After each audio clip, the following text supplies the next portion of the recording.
Welcome to our 30-minute lunchtime boost. We hope these have been a bright spot in your day, coming to you every Wednesday and Friday. We've been doing this since April, and we're going to wrap next week. So thank you for joining us on these boosts. These have been really fun. I'm your host, Jen Maceda, the CEO of She's Local, the organization that brings you relevant, accessible, and relatable content, local conferences, and now digital live engagement opportunities for local women to inspire, connect, and move along whatever path they choose.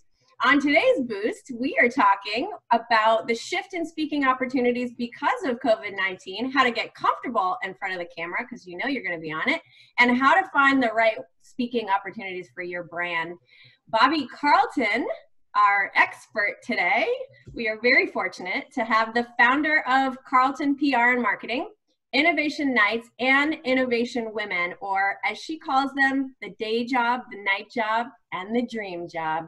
I'm with you, Bobbie. She helps the underrepresented get more visibility to drive careers and businesses. Thanks for joining us, Bobbie.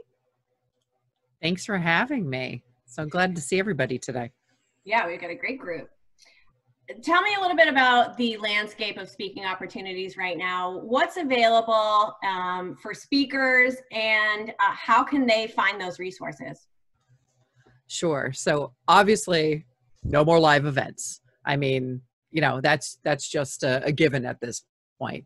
Even with local things opening up, we're still not getting the big gatherings, and anybody who is working in the events and conference space is basically right now, no, in terms of the live events. What we're seeing is a lot of the large sponsors and supporters of events, everyone, Microsoft, Google, IBM, all the big tech companies, Salesforce, have all said that they won't send employees to big events and conferences until 2021, and some of them through June and July of 2021.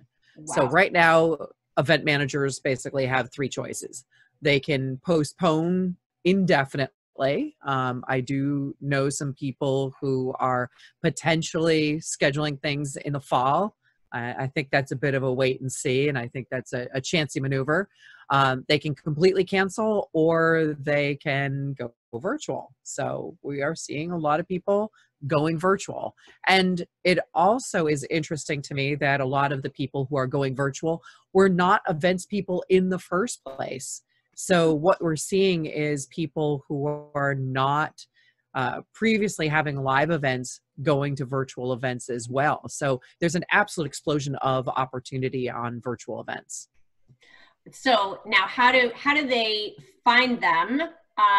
Is it a Google search? Is it within their wheelhouse, by passion? How do they find what they need? Yeah, so we actually look for virtual speaking opportunities the same way we looked for speaking opportunities at live events. So we are starting out our searches and looking for calls for speakers. That's the terminology you use. So you look for calls for speakers, calls for presenters, and in a Google search, those will start to pop up with opportunities to speak. If you are starting your own Google search and looking for speaking opportunities for yourself, you want to add in your expertise. So I would search for things like calls for speakers, public relations, calls for speakers, marketing, calls for speakers, women events. So, those are the types of things you're going to see. Here's a little pro tip. If you are starting your own search for calls for speakers, one of the things that you want to do is you want to click on Google News. And often that will pull up the press releases where people are announcing they're opening up for calls for speakers. Then if you continue on the page, on that Google News page in your search, it will allow you to set up a Google alert that will keep delivering the results of that search to your email box. So it'll basically start to create an email program that you can keep your eye on, so you don't have to keep doing that search yourself. That's brilliant. That's incredibly helpful. Thank you for that, Bobbie. So how do you get comfortable in front of the video? Because now it's all virtual. Yeah, tell us. And we all like have spent zero time at the salon, right? I actually have not had my hair cut since last year. I was just about to go in when everything shut down. Obviously getting comfortable on Zoom calls takes a lot of time and practice. And that's why it's so wonderful that so many people are doing things like Zoom happy hours or Zoom get-togethers. I actually have my own Zoom drop-in office hours. And for a lot of people, that's an opportunity to practice. One of the things that I suggest is I minimize the Zoom screen and I put it right up underneath the camera so that I'm looking at the camera, because every single one of us are attracted by faces, and we look at our own face to make sure that we're not making weird faces. I do a lot of weird faces, which is why I don't want to see myself on camera. But I've got the speaker set up and I've got it in a tiny little box right up underneath the camera. So it always looks like I'm looking at the camera. So that helps out, I think, a lot of people, because otherwise you're doing this, you're looking all over the place. And it's fascinating. It's great to be able to see everybody's faces. But if you are the speaker, you've got to be looking at the camera and making sure that it's level. That makes sense. I noticed that you have headphones on, and yesterday when we did a practice run, I saw your microphone. So tell me about the equipment that you're using for sound and for lighting. And that is a nice microphone. Yeah, when things changed in the world, I brought back home my podcasting studio. But we have done a lot of testing because obviously we're working with a lot of speakers. And I have to tell you, my silly little laptop microphone is not bad either. It really isn't. I have headphones that right now are doubling as a headband, but you can absolutely use the headphones off your phone. You can use your microphone from your speaker. Just test, get on Zoom with a friend. Zoom has that great free version that anybody can use, and keep testing. What does this sound like? You can do a recording of yourself and see what the differences are. So you don't need all the fancy equipment. I obviously spend a lot of time on this, and I also do podcasts, and I'm a host for some podcasts. So I have to have a whole lot of equipment, but you really don't need it. Tell me about the future. If you had a crystal ball, what do you think is going to happen to events in the future? Are we ever going to have these phases lifted, and so our conferences are 500, 600 strong? Will that happen again, in your opinion?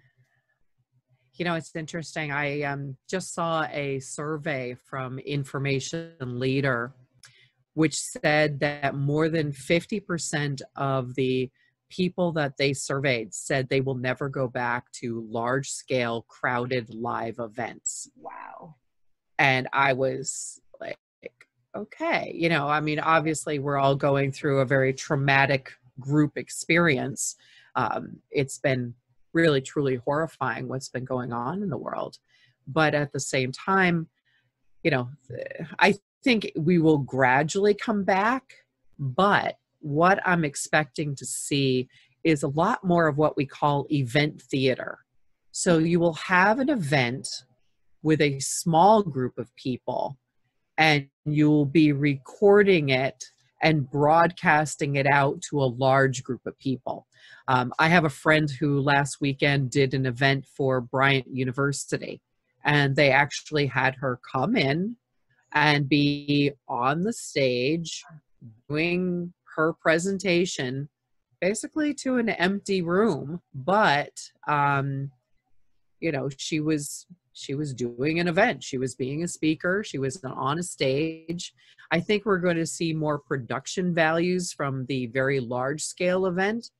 You know, I've talked to one event manager who is pulling together an event where he's got 3 cameras, he's got a sound stage, all of the speakers are coming in one by one, obviously social distance, all of that.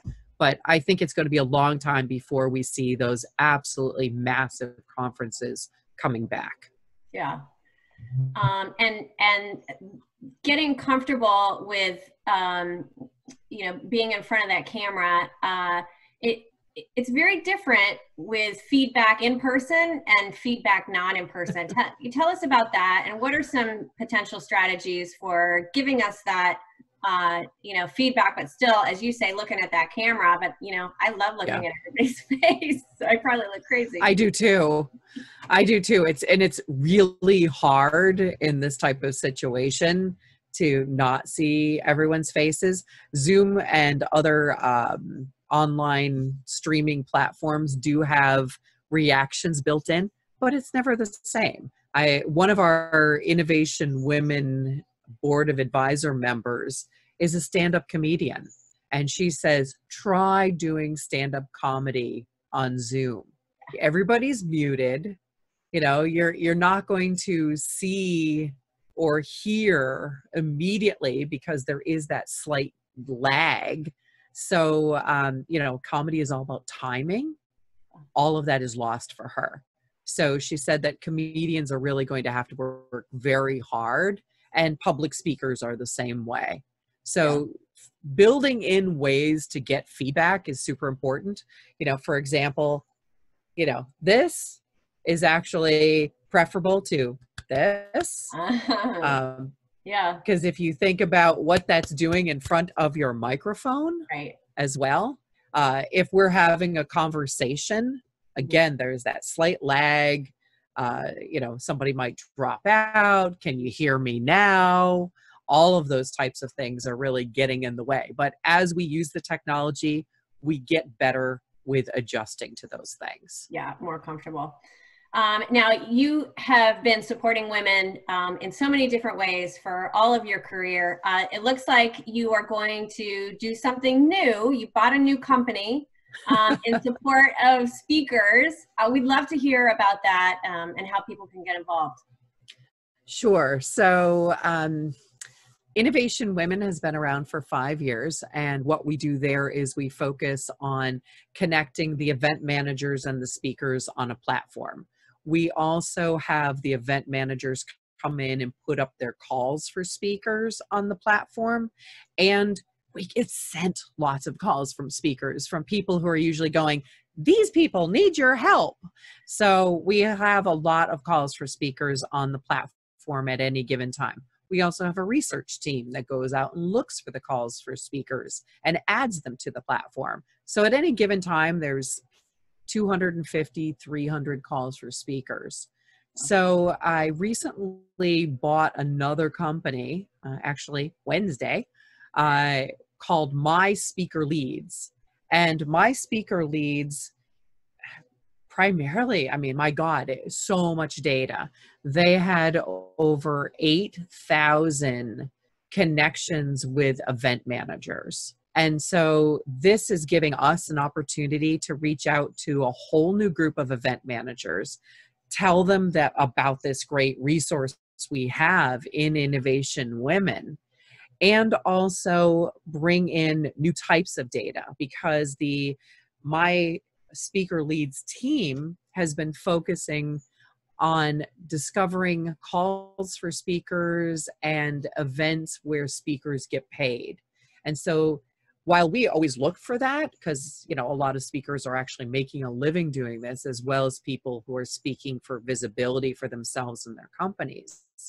But that subset where speakers are getting paid, where event managers are paying for speakers, is a whole different ballgame. And so that team, while they can't be assured of all the opportunities being paid opportunities, they fit a profile of paid opportunities. So bringing in that data, bringing in new customers as well. And also, I feel like this is the time to double down on our businesses that can make a difference. So this is the time where we have this opportunity, this little pause where maybe things aren't quite as crazy for everyone, where we can do the work behind the scenes to make our businesses better. So let's see here. We've got I'd like to join a here. Yep. Yeah, so I'd like to join a group like Toastmasters, but haven't had the time. There's also another great group. It's called the Speaker Sisterhood. And that is a great one to join. And it's obviously all women. And it's very much like Toastmasters, but it also has online stuff. I'm sure Toastmasters does too. One of the things that I actually recommend for speakers who are looking at things like Toastmasters is also think about joining an improv class. So that improv class gives you speaker skills, but it also gives you some mindset, and it really, I think, helps. So if you're thinking about it, definitely check it out. The other question was, what was the name of Bobbie's new business? It's called My Speaker Leads. So you can see it at myspeakerleads.com. And Innovation Women is the existing one. Yep, go ahead. Shimon, you want to ask your question live? We've come to that part in our conversation where you're welcome to ask questions directly to Bobbie. So Shimon, I'm just going to unmute you. There you Hi. go. Thank you so much. I really appreciate you having this this brief public speaking informal session. I am just overwhelmed with so much information, but I had a question regarding compensation or charge. Like, how do you know how much to ask someone to charge for your services, or do you just ask for donations? Because I'm president of a nonprofit organization, and I don't want to get paid for any of my work. I would love for people to just donate that to my nonprofit. But in your opinion, what do you suggest? Yeah, actually, on the Innovation Women platform, on the outside, totally free for anybody to go and access, there is a tab called Speaker Resources. And there are 2 articles in there. Actually, I can just like put the links in, can't I? Yeah, in the chat. That's right. We're doing virtual. It's not like I'm standing on a stage being silly. And we also have a She's Local Boost Facebook page. So Bobbie, if you want to send me anything, I'll post it up on there too. So that'd be great. And you can record so here is too.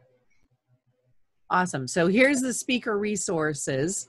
And in there are 2 articles about getting paid to speak.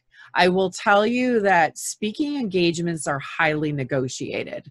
So I usually try and ask the event manager, number 1, do you have a budget for speakers? 50% of all event managers have absolutely no budget for speakers. It's just not in their business model. And the way that they look at it, they are providing visibility and a platform. And you might have other ways of getting paid. I mean, there are a lot of opportunities that I have to speak, even though I do get paid for some. I take a lot of unpaid opportunities because they get me in front of an audience. And, if you talk to some speakers, they're selling their consulting, they're selling their book, they have other ways of getting compensated. So not every speaker gets paid, which is good because, again, 50% of event managers, no budget. 42% of event managers have budget for some speakers. Like they might have budget for a keynote. They might have budget for featured speakers, but they don't have it for everybody. So they're the ones that are negotiating, and they're the ones that are often very not open about if they are paying or not paying, because they're going to try and get everybody in that they can get in without paying them. And they know they will have to pay some people, and they know that other people they can't get unless they pay.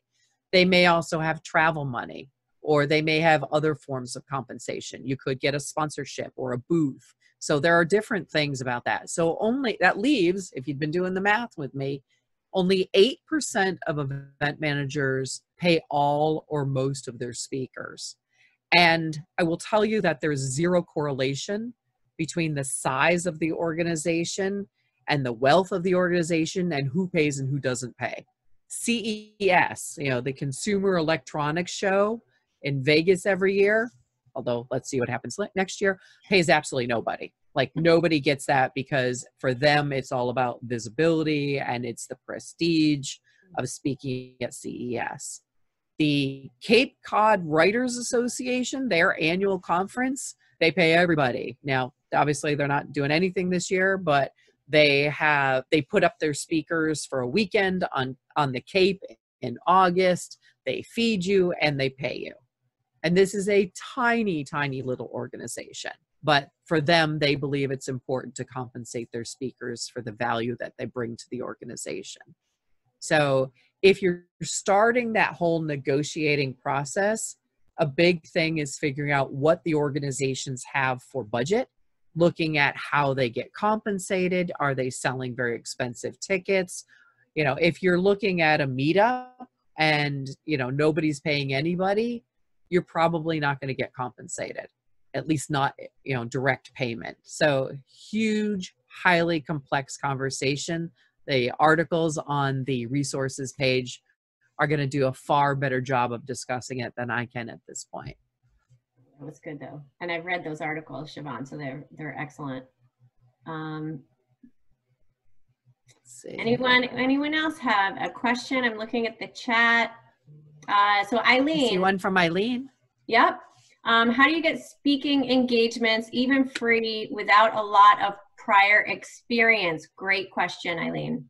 Mm-hmm. So right now, obviously hard for anybody to get experience, right? That's really tough. You're not going to be doing live events for a while. So you have to work on creating a platform without the live events. So number one, public speaking is not just one person. You could be a public speaker in a panel. You could be a public speaker in a roundtable. You could be part of a duo that is having a conversation. I mean, I'm not really being a public speaker if you think about it in the sense that we traditionally think about it right now. This is more of an interview and a conversation. Anybody can do it. If you can hold down a conversation, you can be a public speaker. So I think there's also opportunities doing exactly what we're doing right now. You are a public speaker if you ask a question from the audience. If you are at a live event, again, it'll be a little while. If you are at a live event and you stand up in the audience and you raise your hand and you identify yourself, you identify your company, you put your question into context, you ask your question, you're talking to the same audience that the people on stage talk to. So often asking questions from the audience is a really good way to get started. So think about that. Too. I think Siobhan just had an opportunity to ask that question, which was spot on, and you became a public speaker, which you probably already are. Right? So, yeah, I totally agree with that. I think there's a virtual opportunity as well as that live engagement opportunity. Yep, absolutely. Great. Let me look again. Anyone else have a question that they would like to ask Bobbie?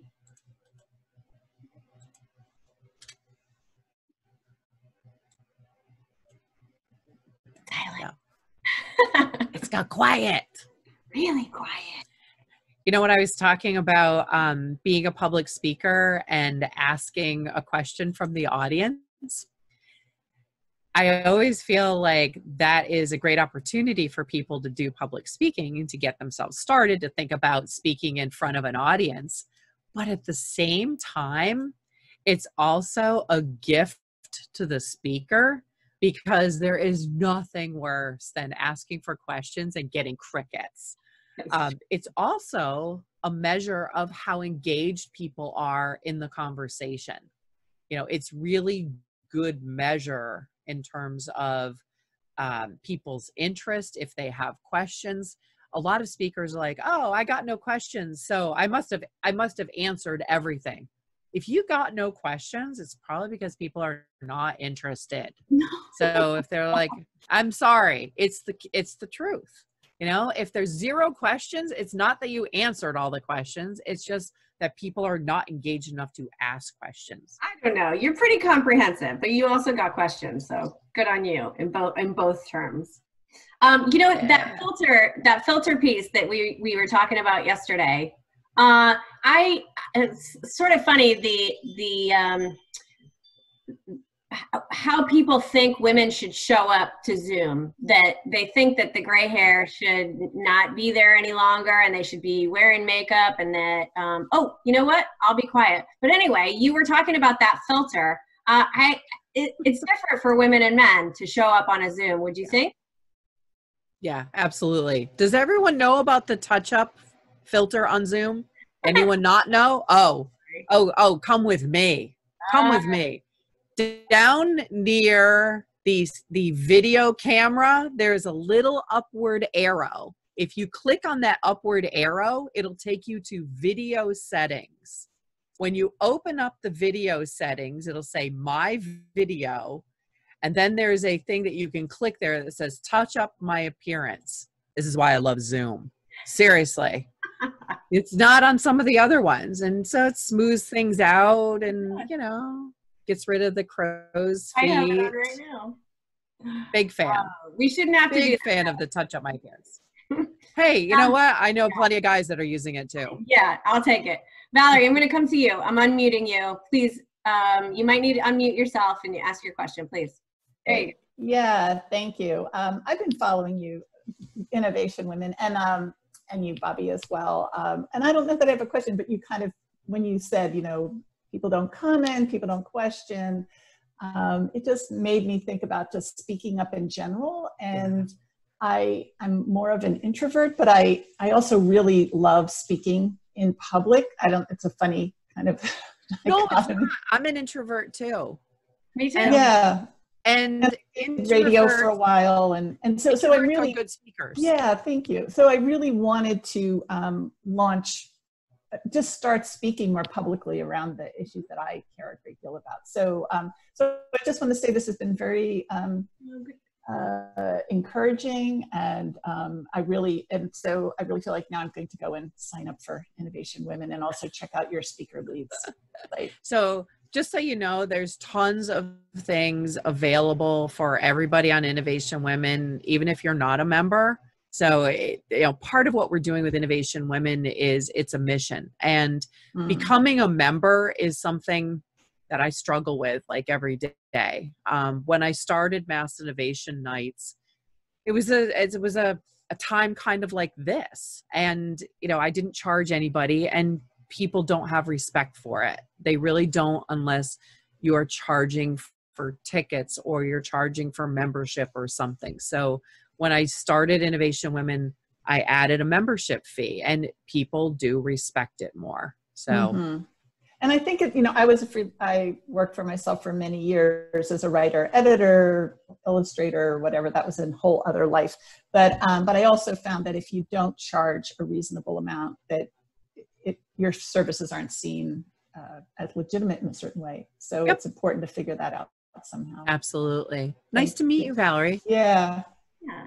Thank you for jumping in there, Valerie. That was awesome. Marianne, I saw your thumbs up. You want to comment? Yeah, I'm going to come right to you. You need to unmute yourself now. There you go. Hi. Thank you so much. I appreciate this. I actually took an improv class, and I just wanted to say it was so scary. But it was great. So when you said that, I was like, absolutely. And it was a choice between public speaking or improv. And I was like, I'm okay at public speaking. I don't want to have to write, you know, the lecture, not, you know, write speeches. It was a really, really good class. So I highly recommend that. So out of my box, but it was a requirement to graduate. So and I'm a late bloomer, so I graduated a couple of years ago. So it was awesome. And thank you for this, because I was talking to Jen prior, not in my role for Brigham Health. I'm going to just make sure. I would love to be a speaker. I've been on like local cable shows and things like that. And I haven't found a way to actually do it. And I said to Jen, I don't think I have enough street cred. She's like, you have enough street cred. So thank you, Bobbie. This has been really, really helpful. I appreciate your time. Thanks for coming. And actually, you know, I'm glad to hear that some university somewhere requires improv to graduate. That's awesome. That's very cool. Yeah, we should do that. We should get Kelly McFarland back. Some of you were on Kelly and Kim's show a couple of weeks ago, and that was a ton of fun. She would be great at giving us that opportunity to learn from her. All right, guys, it is past 12:30. This is the longest boost that we've ever had. Oh my gosh, Bobbie! Sorry. Thank you so much. I went over. There was so much, and then thank you everybody for your comments too. That was very. Very generous, and this is such a valuable boost, Bobbie. Thank you for sharing your time, your expertise, and your resources. It's been a real pleasure, as always, to chat with you. Awesome. Take care, everybody. All right. Bye. Hey, thanks again.